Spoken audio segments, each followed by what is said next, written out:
So it's amazing, for the fact that you have just been. That's why you call yourself a warrior. Sure. I love this name. Sure. Okay, Precious. Yes. It's a wonderful thing that you are able to contend all these issues. I'm very happy and glad that you're able to withstand all these pressures. People running away because of your health condition. Now, do you still have these same issues? Because you're still looking healthy. When it comes to looking for a job, once I decide to tell them the truth and they don't sickle cell anemia, they'll be like, okay, go back home, we'll call you. It's good that you tell us, so we'll tell you. Or maybe they give me the job after 1 week, 2 weeks.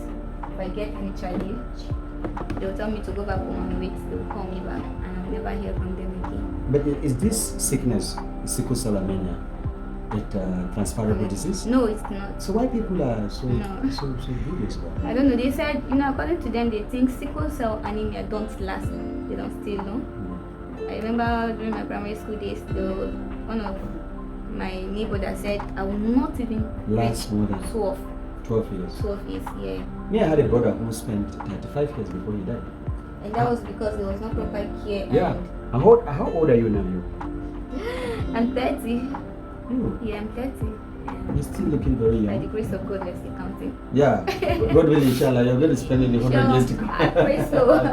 Yeah, I can see. Okay, listeners, you can see ladies in the house facing difficulties and challenges during their school days, or especially that has to do with health issues like Precious. But I tell you, nothing lasts forever. And my sister is a warrior, so be yourself. Don't go away. Okay, let's round up with you, Sadika. You served. So during your service year, do you had any issues or problems, challenges you faced during your service day? Maybe a typical Burkun girl from Taraba State going to a typical Hausa land. Despite the fact that we're in northern Nigeria, how do you find out speaking the real Hausa and the Banzabakwe? When I went to, as I started speaking Hausa, they said, you cannot speak Hausa. There was a time I was telling a story. I said, Adana Tachita, she did this. So they said, what is Adana? Yeah, Yerki. I said, wow. Oh, Yerki. Oh, Yerki. I said, oh. So what, Hausa is different from you? Yeah, I said, yes, that I'm not speaking the real Hausa. It's them that speak the real Hausa. So with some time now, I now coped with that. Yeah, I coped with their Hausa speaking. So which part of northern Nigeria you said you served? I served in Yobe State. Okay, Yobe, yeah. But Yobe too is not a pro-Hausa state because they speak different languages. Kanuri is their major language. Yes, so although I know for sure they also have other languages out there. Okay. Thank you very much for being there altogether. Now, generally, ladies do face problems with their lecturers, talking about issue of academic performance. So lecturers will want you to, maybe sell yourself to them to pass examination. Did you have this issue before? Actually, I never had that issue. And you heard about it? I heard about it, but then... From a lady? Yes. But then it's how the lady presented herself to the lecturers. Okay. There are some lecturers that naturally, them, themselves, their problems. But there are some, it's the ladies that take themselves there. But I've heard of stories of ladies being molested by lecturers. Yes, they said, if you don't do this, I won't pass you. But I've not experienced personally. So it's your appearance that matters. Yes. So what's your advice to ladies such across the globe, more especially from northern Nigeria, challenges they face, difficulties? In northern Nigeria, most especially we, the Muslims, they say our education is of no use. Because they say, why? Because mostly after secondary school, they expect you to get married.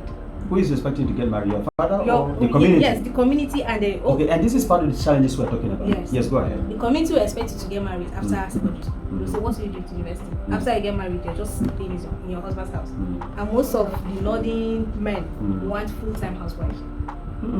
Most of them. So it's another challenge? Yes. There are some men that want career women, but most of them want full-time housewives. So that is one of the challenges. And immediately after secondary school, you say you should bring husband. So, but for some of us that our parents value education, they send us to the university. After that, we go for NYC, and then you want to forward the education to MSc, fine. If you are getting married, fine. See. So, but I've not experienced personally. So, Yes. so Okay, thank you very much for sharing with us. And I seriously love this part altogether.